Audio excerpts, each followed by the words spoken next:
नमस्कार, मी सपना दांडगे. गर्जना Marathi news channel मध्ये आपले हार्दिक स्वागत आहे. आज आपण पाहणार आहोत आजच्या विशेष घडामोडी. आज आपण या ठिकाणी भव्य धम्म मेळावा जो धम्मचक्र परिवर्तन दिवसाच्या दुसऱ्या दिवशी या ठिकाणी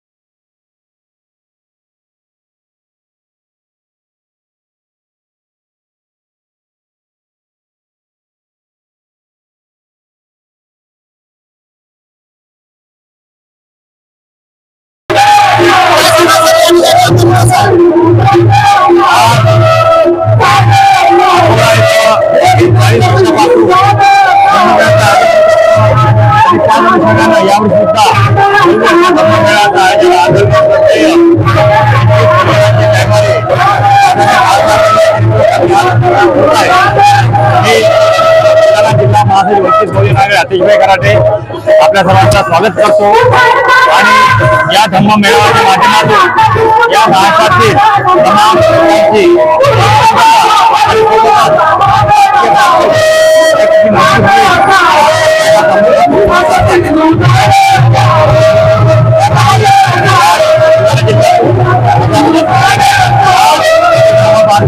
महिला भगिनी उपस्थित झालेल्या आहेत आणि दरवर्षीप्रमाणे श्रद्धेय बाळासाहेब आंबेडकर यांचे जे काही विचार आहेत ते विचार घेऊन बुलढाणा जिल्ह्यातील तमाम वंचित बहुजन आघाडीचे पदाधिकारी, भारतीय बौद्ध महासभेचे पदाधिकारी आणि धम्म उपासक उपासिका हा विचार घेऊन आपापल्या भागामध्ये तो विचार पेरण्याचं काम करतील आणि ही वैचारिक शिदोरी ही नक्की सर्व धम्म होण्यासाठी कामी पडेल. तसेच या ठिकाणी या मेळाव्यामध्ये राजाभाऊ भोसले सुद्धा आलेले आहेत. सर आपण मी राजाभाऊ भोसले, जिल्हा परिषद सदस्य बुलढाणा. मी वयाच्या 14 वर्षापासून सालवर्गात असताना माझे भोसले यांच्यासोबत मी आलो तर घरच्यांना सगळ्यात त्यावेळेपासून अखंड या मेळाव्याला येणे सुरू आहे. आता माझं वय 55 वर्षे आहे आणि या मेळाव्याच्या माध्यमातून मी सत्य सहभागी झालो. गावाचा सरपंच 2 वेळा, पंचायत सभापती,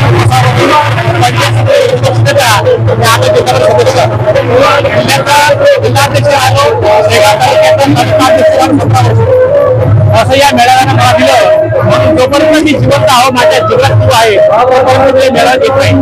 या मेळाव्याला येणाऱ्या सगळ्या तरुण बांधवांना माझ्या शुभेच्छा आहेत. त्यांनी या चळवळीचा फायदा घ्यावा, स्वतःचा आणि समाजाचा विकास करावा हे आजच्यापासून त्याला विनंती करतो. आमच्या राष्ट्रीय नेत्या प्राध्यापिका अंजलीताई आंबेडकर यांना विनंती आहे की त्यांनी या ठिकाणी आपले विचार व्यक्त करावे. अंजलीताई आंबेडकर आगे बढ़ो, अंजलीताई आंबेडकर आगे बढ़ो. ताई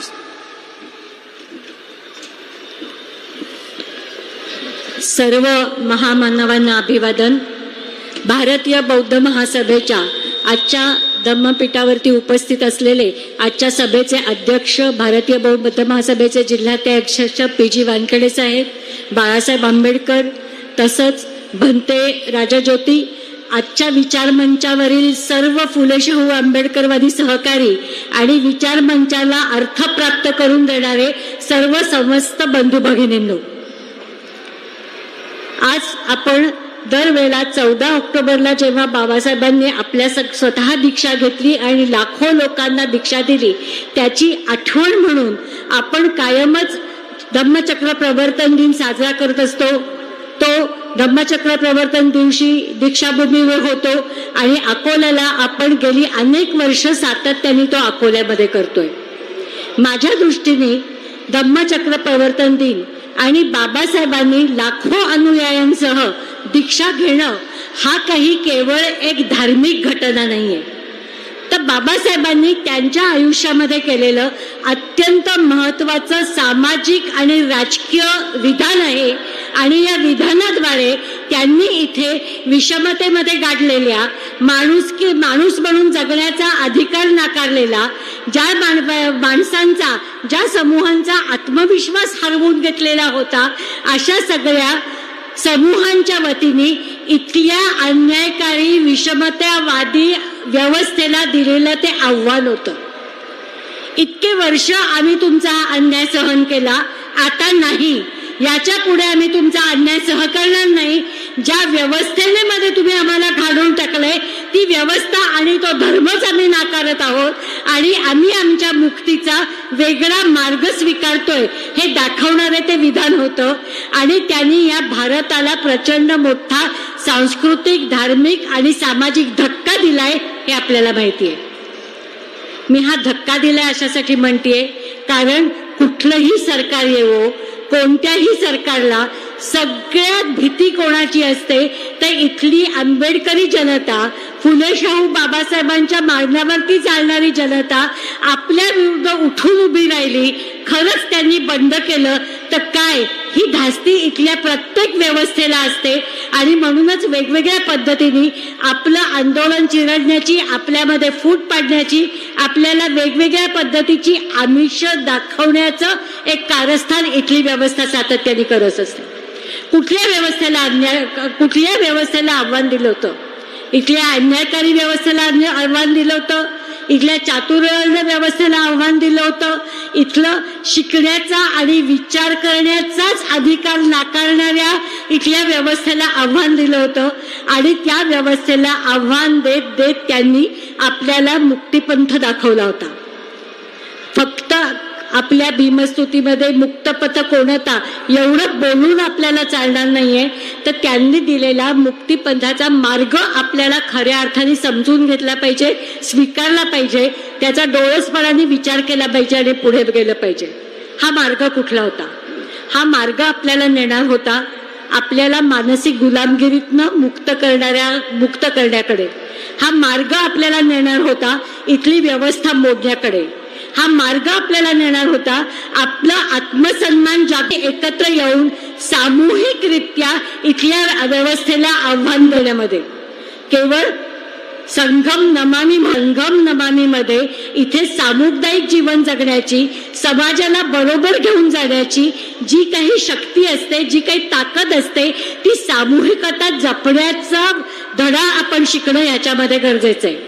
आणि म्हणूनच आपण वंचितांचा जेव्हा विचार करतो तेव्हा वंचितांमध्ये खूप मोठ्या प्रमाणावरती या व्यवस्थेचे बळी, जे आपल्यासारखे असंख्य बळी आहेत, त्यांना आपल्या बरोबर घेत या मुक्तिपथाकडे जाण्याची वाटचाल करण्याची गरज असते. बाबासाहेबांचा सम्यक जीवनाचा मार्ग त्यांच्यापर्यंत पोहोचवणं आणि बहुसंख्याकांनी तो मार्ग स्वीकारणं ह्याची गरज असते. आणि तो खऱ्या अर्थाने सामाजिक, राजकीय, आर्थिक क्रांतीचा मार्ग आहे आणि आपण तो त्याच्यामध्ये स्वीकारला पाहिजे. खूपदा आपण बोलत असताना बाबासाहेबांनी दाखवलेल्या मार्गावर आपण जात असताना त्या मार्गावरची जी महत्वाची आपली तत्व आहेत, प्रज्ञा, शील, करुणा, विवेक, समता, ही वाक्य आपण भाषणांमध्ये सातत्याने बोलत असतो, घटनेची तत्व म्हणून आपण त्याचा बोलत असतो, पण खूपदा त्याचा खरंच पुढे जाऊन विचार करतो का ह्याचाही आपण विचार करण्याची गरज आहे. प्रज्ञा म्हणजे नेमकं बाबासाहेबांना काय म्हणायचं होतं? प्रज्ञेबद्दल बोलत असताना किंवा प्रबुद्ध भारत सारखं पाक्षिक सुरू करत असताना बाबासाहेबांची अशी इच्छा होती की इथल्या सगळ्या जनतेने प्रज्ञावंत व्हावं. प्रज्ञावंत होणं याचा अर्थ केवळ शैक्षणिक डिग्र्या घेणं, मोठमोठी पदं मिळवणं हा नाहीये, तर परिस्थितीचा सारासार विचार करणं, परिस्थिती समजून घेणं, आपल्यावर होणाऱ्या अन्यायाविषयी डोळस राहणं, समाजामध्ये जे काही बदल घडतायत, आर्थिक बदल जे घडतायत, जे कायदे बदलतायत, जे रोजच्या रोज वेगवेगळे नियम बदलतायत, ते सगळे नियम इथल्या जनतेच्या, वंचित जनतेच्या आयुष्यावर उठणारे कसे आहेत हे जेव्हा आपण समजून घेतो तेव्हा खऱ्या अर्थाने आपण प्रज्ञावंत होण्याचे मार्ग करत असतो. केवळ घोषणा देऊन हे प्रज्ञावंत होणार नाही, तर घडणाऱ्या घटनेकडे आपण डोळसपणे घडलं पाहिजे. आणि औपचारिक शिक्षण हा दिशेने, त्या जाण्याच्या दिशेने जाणारा एक टप्पा आहे, ते अंतिम ध्येय नाही. औपचारिक शिक्षण हा आपला हक्क आहे, कारण औपचारिक शिक्षणातनं, व्यावसायिक शिक्षणातनंच आपण इथली जातीवर आधारित जी काही वर्णरचना आहे, जातीवर आधारित जी काही व्यवसायाची रचना होती ती आतापर्यंत संपूर्णपणे मोडून काढली आहे. पण डोळसपणे जगण्यासाठी, डोळसपणे समाजकारण करण्यासाठी, डोळसपणे राजकारण करण्यासाठी त्याच्या पलीकडे सुद्धा जाऊन आज काय घडतंय त्याचा विचार करण्याची गरज आहे. आज परिस्थिती अशी निर्माण केलेली आहे की एखादा प्रस्थापित समाज स्वतःचं वर्चस्व टिकवण्यासाठी, एखादा सत्ताधारी समाज, मी केवळ पक्ष म्हणत नाहीये, पण सत्ताधारी समाज, प्रस्थापित वर्ग हा इथल्या प्रत्येक प्रमुख पक्षामध्ये, प्रत्येक प्रमुख राजकीय आघाडीमध्ये आहे आणि तो समाज आपला वर्चस्व टिकवण्यासाठी कायमच वंचितांना वंचितच ठेवण्याचे वेगवेगळे खेळ करत असतो, त्यांना दाबत असतो, त्यांच्यावर अन्याय करत असतो. त्या सगळ्यातनं बाबासाहेबांनी घटनेमध्ये आपल्याला खूप अधिकार आणि स्वातंत्र्य आणि तसंच संरक्षण देऊन आपल्याला एक मार्ग दाखवला. शिक्षणाद्वारे आपण अनेक गोष्टी मोडून काढल्या आणि तरी सुद्धा ज्या शिक्षणाद्वारे आपण प्रगती केली ते शिक्षण आपला आवाक्या बाहेर नेऊन ठेवण्याचं काम इथे चाललंय. समाजशास्त्रामध्ये असं म्हटलं जातं की कुठल्याही सत्ताधारी समाजाला खात्री असते की ज्यांना आपण दाबतोय, ज्यांना आपण टाचेखाली चिरडतोय ते कधी ना कधीतरी आपल्या विरुद्ध उभं राहून बंड करतील. मग त्यांचे वेगवेगळे पर्याय सुरू होतात, ते त्यांचे बंड मोडून काढण्याचे पर्याय सुरू होतात. मग त्याच्याकरता त्यांची वेगवेगळ्या पद्धतीची सेना असते, पोलीस यंत्रणेचं दमन करणं वापरलं जातं. माझ्या आधी बोलताना सुजातनी ज्या सगळ्या तरुण आंबेडकरी युवकांची नावं घेतली, त्यांच्या कोणाच्याही अन्यायाच्या पाठीमागे व्यवस्था त्यांच्या बाजूने उभं राहिली नाही, तर अन्याय करणाऱ्यांच्या बाजूने उभं राहिली, हे आपण त्याच्यामध्ये पाहिलंय. त्याच्याही पेक्षा पुढे जाऊन त्याच्यामध्ये हत्यार असतं ते धर्माचं, धर्मांधता बनवण्याचं, जातीयतेचं विष सगळ्यांच्या मनामध्ये कालवण्याचं आणि सगळ्यात महत्वाचं असतं ते म्हणजे माणसाचा विचार करण्याचा मेंदूच बंद करून टाकायचं. आणि तो मार्ग असतो शिक्षणाचा. शिक्षणातनं एकदा तुम्ही विचार करण्याची शक्ती काढून टाकली, प्रश्न विचारण्याची शक्ती काढून टाकली, व्यवस्थेच्या बद्दलची उत्तरं शोधण्याची शक्ती काढून टाकली की आपोआप लोक प्रश्न विचारण्याचंच बंद होतात आणि आत्ताचं भाजपचं जे राजकारण आहे ते मुळामध्ये पुढच्या पिढीचा मेंदू बंद करून टाकण्याचं राजकारण आहे आणि त्याच्या विरुद्धचा संघर्ष हा आपला सगळ्यात मोठा सांस्कृतिक संघर्षाचा राहणार आहे. हा संघर्ष सोपा नाहीये, हा संघर्ष खूप कठीण आहे. त्यामुळे प्रज्ञा या शब्दाचा अर्थ करून घेतला पाहिजे. करुणा ही सर्व वंचितांबद्दलच करुणा ही आपल्या बरोबर असली पाहिजे. या मार्गावर पुढे जाताना समता हा केवळ भाषणात वापरण्याचा शब्द नाहीये, तर माझ्या रोजच्या जीवनामध्ये मी समतेचं आचरण करतोय की नाही, करतेय की नाही, अगदी माझ्या घरापासून हा विचार करण्याची गरज आहे. आणि या सगळ्या मार्गावर जात असताना आपण एकट्या दुकट्याने नेऊन चालवणार नाहीये, तर धार्मिक पातळीवरती, राजकीय पातळीवरती, सामाजिक पातळीवरती आपण जर एक राहिलो, आपलं ऐक्य राहिलं, आपला एकमुखी आवाज राहिला, तरच कुठेतरी या व्यवस्थेला आपण तोंड देऊ शकणार आहोत. आपलं काय होतं, आपल्यातलेच काही लोक अतिशय विद्वान त्यांनी आपला बौद्धिक भेद करण्यावरती सोडलेले असतात. ते वेगवेगळ्या पद्धतीची आपल्यासमोर भाषणं करतात, वेगवेगळे मुद्दे मांडतात आणि आपण त्याच्यामध्ये वाहवत जातो. आज गरज आहे ती ह्या व्यवस्थेला तोंड द्यायचं असेल तर सगळ्या समाजांनी एकमुखाने एकत्र राहण्याची आणि सर्व प्रस्थापित समाजाला आणि त्यांच्या वंचितांना दाबण्याच्या नीतीला विरोध करण्याची गरज आहे. आणि तोच खरं म्हणजे आपला धम्माचा लढा पण आहे. कारण तथागतांनी दिलेली दीक्षा ही कायमच अन्यायाविरुद्ध लढण्याची दिलेली दीक्षा होती, अन्याय सहन करण्याची नव्हती.